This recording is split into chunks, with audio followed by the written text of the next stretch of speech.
Saudara, Charles Stanley, seorang pendeta, penulis dan juga guru yang telah memberkati banyak orang, menulis, "Momen yang paling mengagumkan dalam hidup adalah ketika untuk pertama kalinya saya menyadari bahwa saya tidak dapat menjalani kehidupan Kristen yang Allah inginkan bagi saya melalui cara saya. Berulang kali mencoba berdoa, memohon dan mencoba lagi dan lagi untuk mengubah cara berpikir, merasa dan bertindak. Namun semakin saya mencoba untuk menjadi saleh, semakin saya merasa gagal." Saudara, Anda sedang bersama saya, Oti Priambodo, melalui program Sang Pemenang. Telah bersama saya kali ini yaitu Pendeta Eslomanik untuk berbincang tentang hidup dalam kuasa Roh Kudus.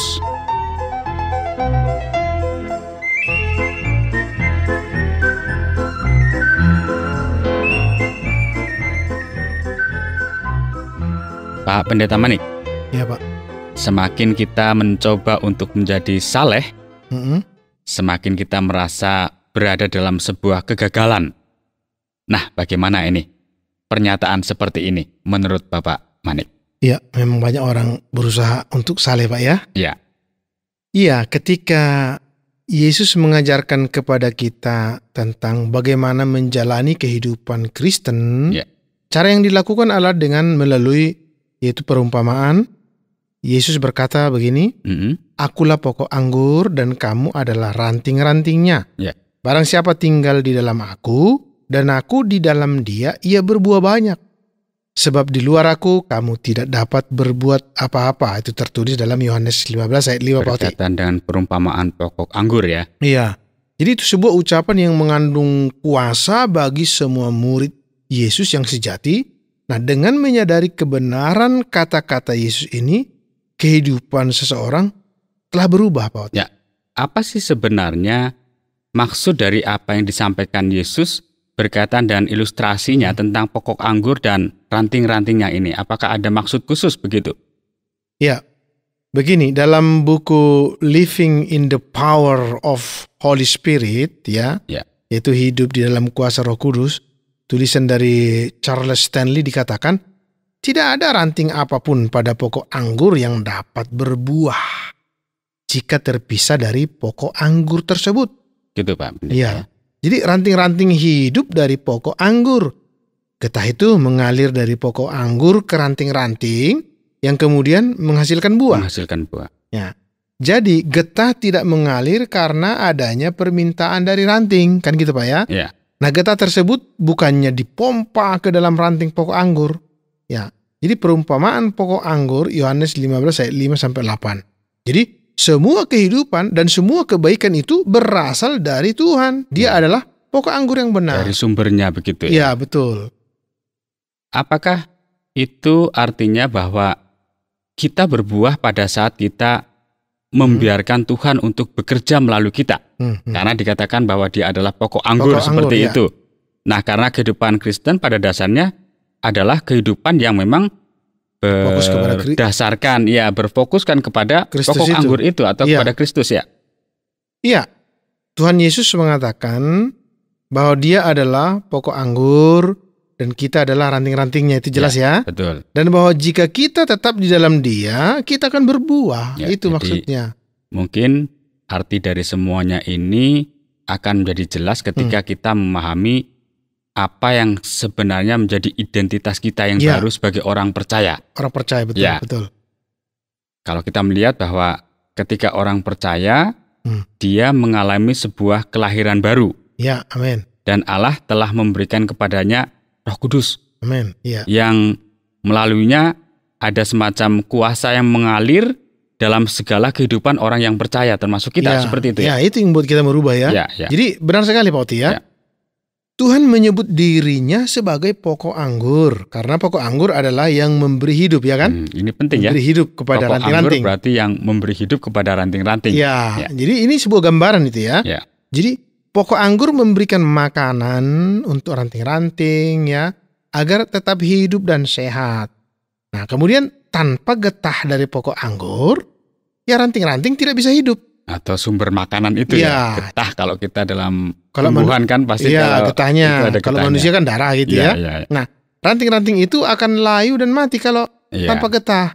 Nah, tujuan dari tinggal tetap di dalam Tuhan agar dapat hidup sebagaimana ranting-ranting yang tetap hidup oleh pokok anggur, ya. Itu sangat jelas. Apa yang seharusnya dilakukan oleh ranting-ranting pokok anggur ketika mereka hidup dan sehat, ini intinya. Tentu menghasilkan buah sebenarnya. Nah, iya betul ya, menghasilkan buah. Dan kita juga seharusnya menghasilkan buah, kita ini, manusia ini ya. Ya. Sekarang kan bukan gambaran lagi pokok anggur ya.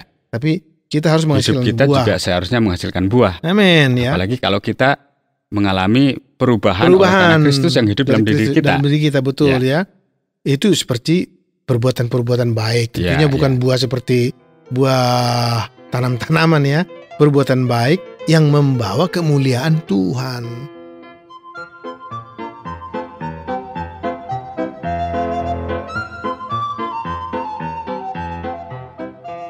Nah, Pak Pendeta Manik, Pak, agar kita dapat mewujudkan buah dalam kehidupan kita nih, maka kita perlu melakukan perbuatan-perbuatan yang baik tersebut dalam kekuatan Allah tentunya ya.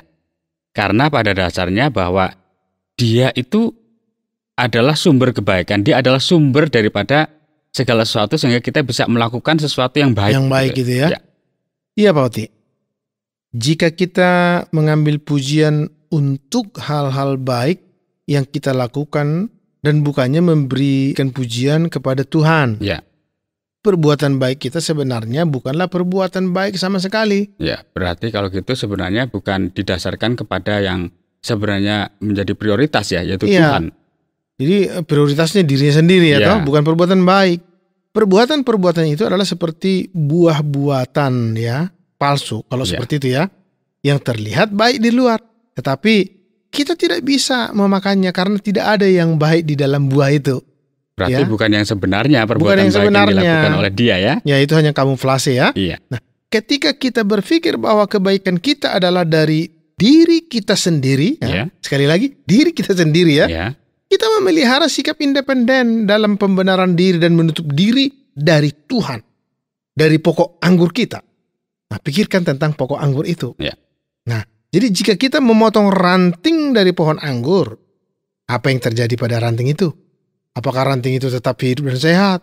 Bisakah ranting itu berbuah? Kan tidak mungkin. Tentu tidak mungkin. Ranting tersebut akan layu. Layu, betul. Kemudian tentu akan berubah warna. Kering kan? Ya, menjadi coklat. Kemudian mati. Ranting itu ya tentu tidak baik untuk siapapun. Tidak ada gunanya dalam kehidupan ya. Ya, jadi kita juga layu dan mati dalam hati kita, dan jika kita berpikir bahwa kebaikan kita berasal dari diri kita. Ya, kalau dari diri kita sendiri ya. Nah, jadi setiap kali kita berdoa, kita dapat meminta kepada Tuhan untuk menolong kita agar menjadi rantingnya. Ya, jadi bukan ranting kita ya. Ya, kita harus menjadi rantingnya karena kita bersumber kepada Dia ya. Amin. Agar kita apa? Menghasilkan buah yang lebih banyak dan yang lebih baik setiap hari. Buah-buah kita itu. Apakah kita adalah ranting yang terhubung dengan Kristus ya, sebagai pokok anggur ya? Apakah kita menghasilkan buah yang terus-menerus? Apakah kita memenuhi tantangan kehidupan Kristen dalam kuasa Roh Kudus? Ya, sama seperti ranting. Tidak dapat berbuah jika terpisah dari pokok anggur, Pak ya.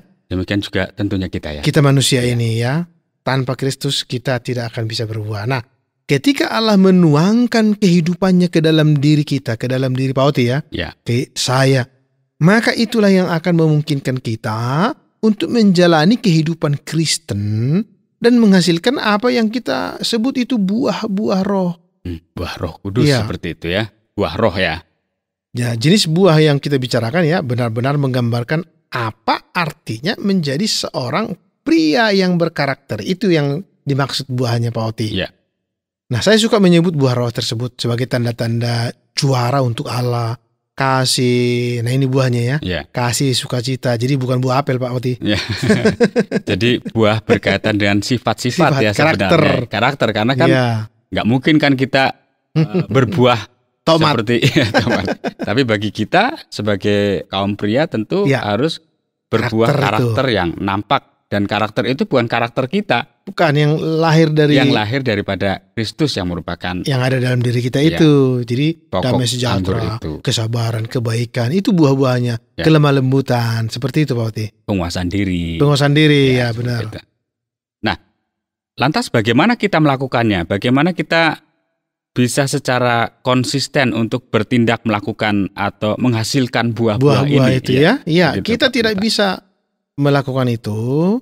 Kita hanya dapat, ini perlu digarisbawahi ya. Kita hanya dapat membiarkan Roh Allah getah pada pokok anggur untuk melakukan itu Pak Oti. Jadi sebenarnya kita tidak bisa melakukan itu. Nggak bisa, makanya kecuali ya kita membiarkan Roh Allah bekerja dalam hidup kita. Semakin kita berusaha untuk melakukannya, ya semakin kita independen, tidak memerlukan Tuhan. Semakin tidak bisa.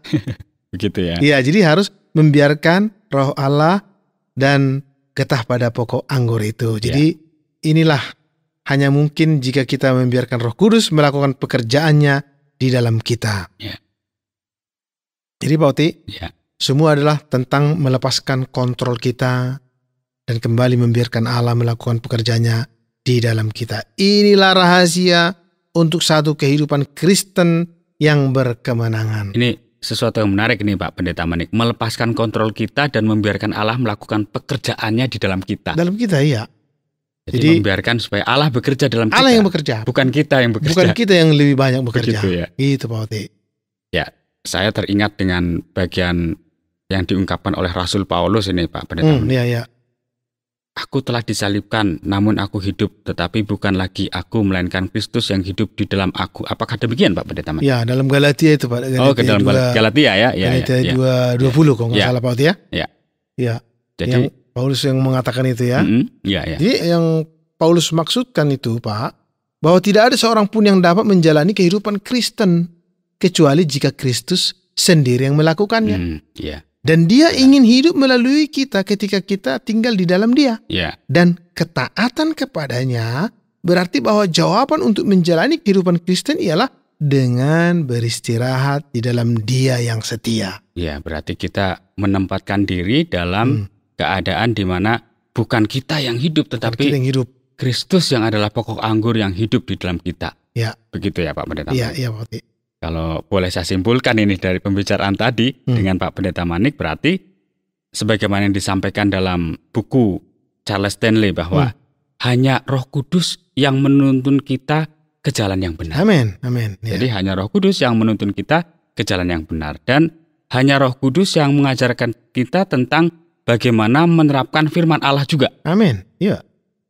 Tetapi kita lihat juga bahwa Roh Kudus itu bekerja di dalam kita untuk menjadi murid yang akhirnya seperti Kristus. Seperti Kristus yang adalah firman. Baik, terima kasih Pak Pendeta Manik sudah ada kesempatan untuk berbincang-bincang. Ya, semoga menjadi berkat diskusi kita ini.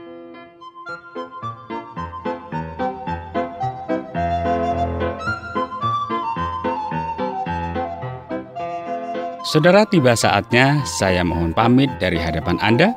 Harapan saya Anda beroleh manfaat dari apa yang kami sajikan. Bila Anda ingin menanggapi acara ini, kirimkan surat ke acara Sang Pemenang, Tromol Pos 261 Batu 65302 atau SMS 081 333 777 386. Sampai jumpa.